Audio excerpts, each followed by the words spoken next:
Family drama. The first story is titled, Am I the a-hole for not showing up to my dad's funeral after making him will me 50% of his assets as a condition to be there for his family? Basically, I stopped having a relationship with my dad after he ran off with another woman and had a bunch of kids with her. I was 13, old enough to choose, and decided to live with my mom full-time after I couldn't tolerate his girlfriend's presence anymore. I was a miracle pregnancy, conceived after 12 years of marriage and 8 years of trying, so I've no other sibling. They never did get married, but ended up having a couple of kids. The youngest is a toddler. I don't know them. I've never met them. 10 years later, I get a call from the girlfriend sobbing, claiming that my dad was sick and wanted to talk to me before he died. The a-hole wanted his family back again, minus the original wife, of course. My mom encouraged me to meet him one last time. So I talked to him over call and told him that I would show up and be with the family in his last days and after his passing, on the condition that he wills me 50% of the assets. I would only agree to meet with him in the presence of a lawyer, in an official capacity. He was desperate, so he agreed. I knew he would never give a single penny to my mom. So this was the only way for me to secure 25% of his estate from my mom. She worked her butt off to support him for 10 years, only to get discarded for a younger model. He agreed. I showed up to the meeting. The lawyer was present and the girlfriend kept sneering at me.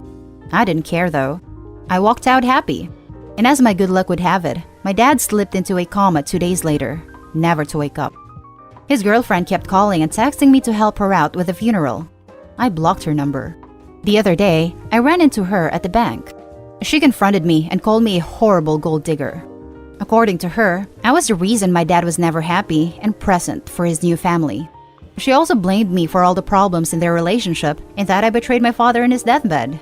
Am I the a-hole? Edit. Mom never got a fair settlement during the divorce.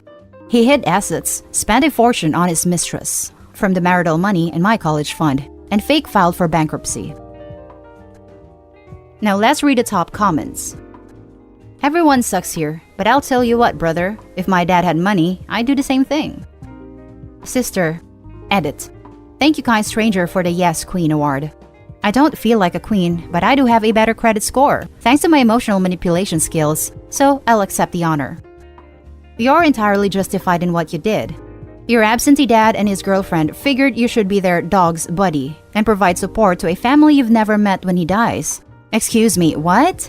Two grown-ups figured they'd manipulate a child despite 10 years of crappy parenting, and you manipulated a selfish man to give back to your mom. You made a hard choice, and you and your mom are gonna be better for it.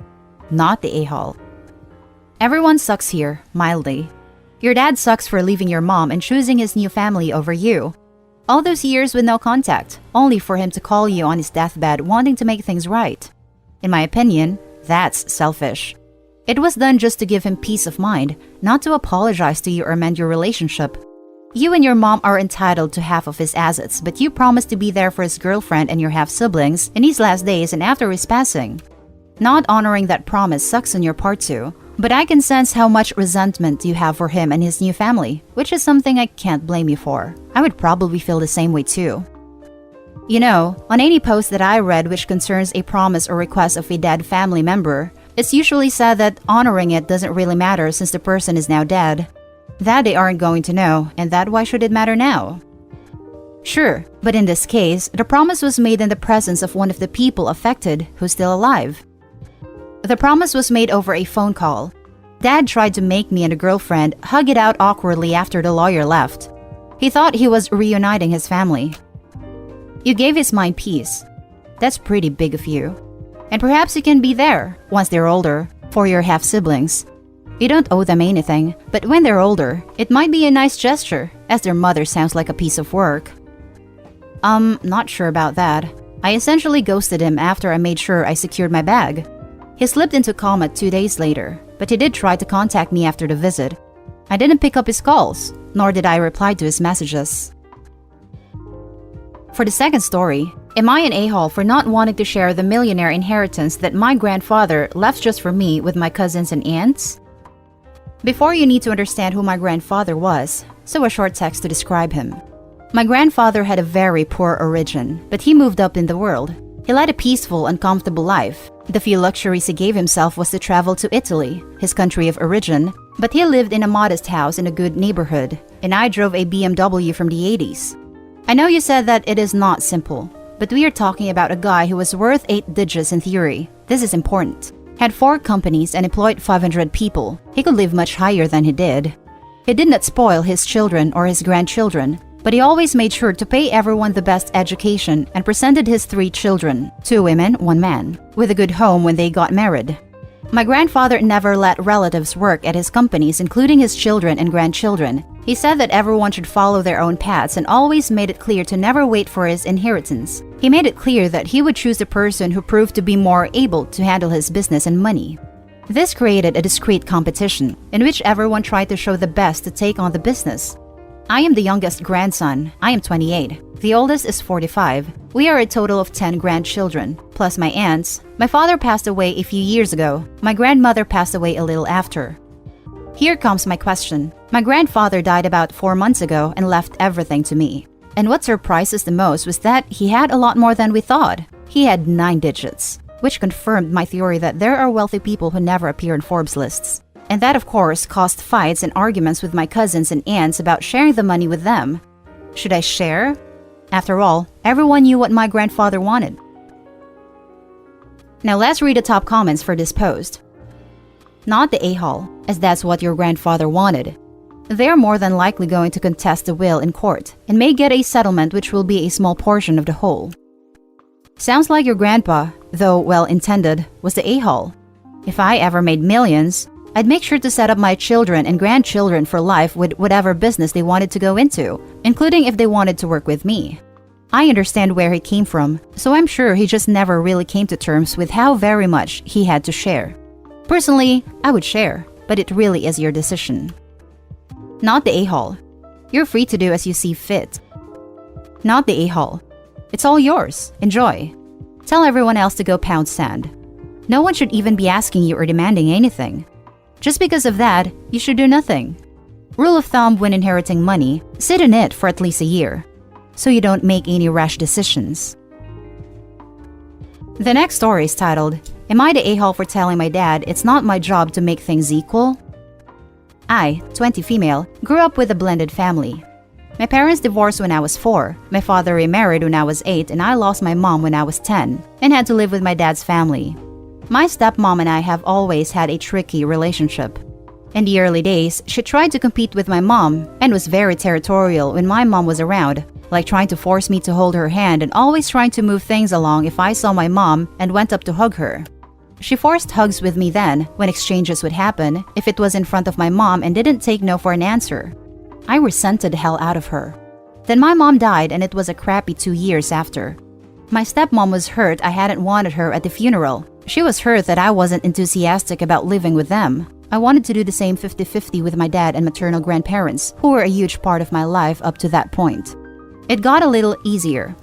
I have never really cared much for her, but after a while, I did try to be nicer and more inclusive, but I never given my relationship with her as much effort as I did with my parents. This has apparently bothered her, and recently, she brought up how much effort I used to put into making gifts and cards for my mom when she was alive.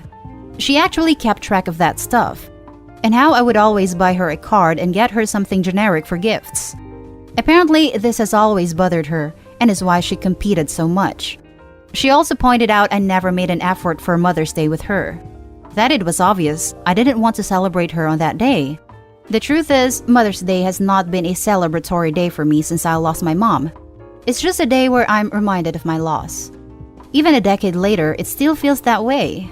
Especially when I see friends post with their moms and stuff. Anyway, things really soured between us after she brought this stuff up. And yesterday, my dad told me that I should try to make things more equal because it hurts her feelings. And she's been in my life long enough to have earned the same effort I used to put in with my mom. I told him it was not my job to help her compete with my dead mom. And it wasn't my job as a kid to keep things equal between them. Am I the a-hole? Now let's read the top comments. Gross, gross, gross. This is the stepmom version of that thing where men think women are vending machines, where you put compliment tokens in and get S out. They are treating you like she is entitled to you putting out for her in the way she wants because she put parenting tokens in. You don't owe a close relationship to anyone, not anyone in the world. Close relationships happen when both people want them. If one person doesn't want it, then that should be respected. The fact this woman is incapable of respecting this, that she couldn't even respect it for a child who was grieving the loss of her real mother, is the whole damn reason you don't like her, not the a-hole. And it doesn't seem like she put in valid parenting tokens either. She was trying to shove the tokens in as hard as she could, despite the error messages in the first few years. It seems like she eventually stopped shoving them in a handful at a time, and just started forcing them in one by one, or even trying to make the machine take bent and messed up parenting tokens. So, she got a bent and messed up relationship with her stepdaughter. This is nobody's fault but her own, and maybe the dad since he didn't stop her. Not the a-hole, OP. Not the a-hole.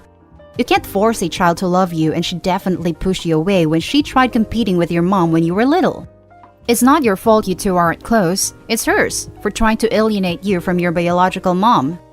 I'm so sorry for your loss. I hope everything is well and wish you all the best. Hell to the no. You are not the a-hole. My mom is never replaceable. If my stepmom is getting something generic, she should appreciate the fact that she is being acknowledged. But does she have kids of her own? Yes, she has 3 kids with my dad. Then do not worry about it. She is a grown woman. But my mom taught me to be the better person. I'm not going to tell you how. It's not your job to make things equal. It's in your hands to see what you can do to make your dad happy if you want him in your life. He is the real blood after all.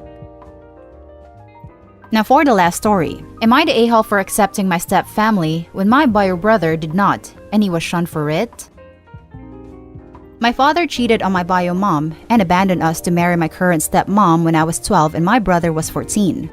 He was frankly an absent father and I didn't miss him much, but my mom didn't have an easy time raising us as a single parent.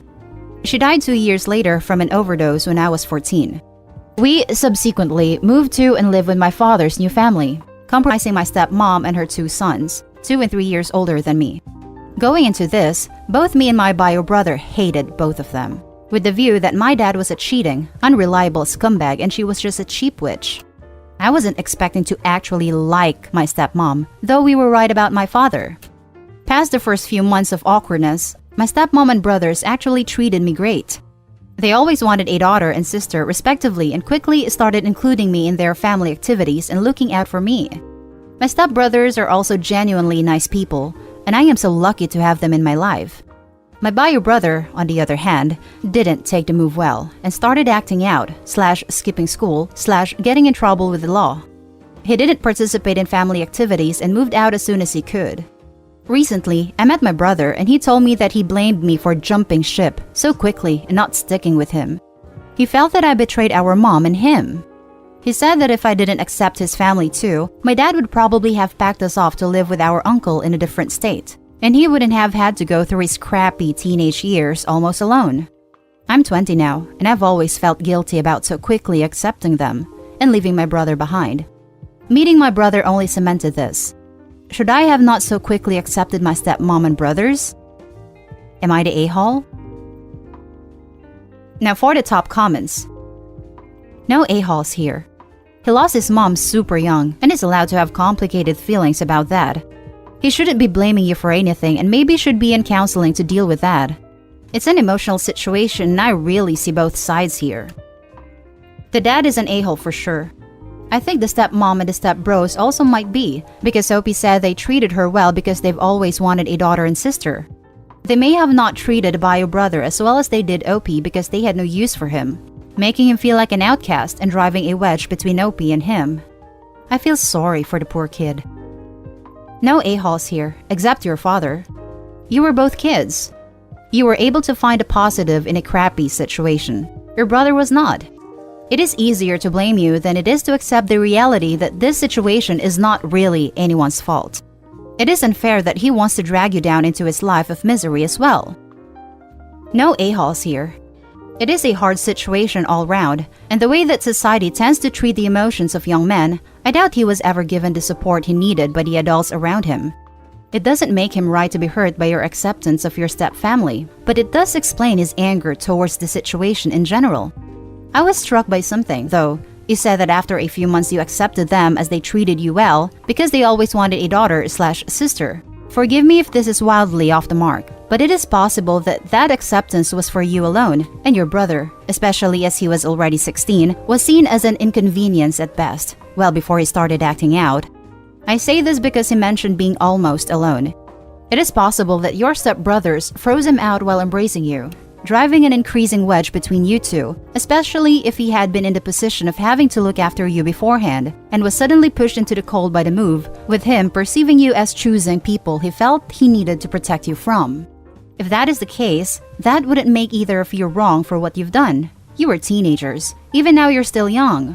Regardless, I would suggest having a full, open, honest, and vulnerable discussion with him about it, if you are both alright with the idea. And that's it for this video, folks. As always, comment, like, and subscribe. And don't forget to turn on your notifications to get updated on the latest videos. I'll catch you in the next one. Stay safe.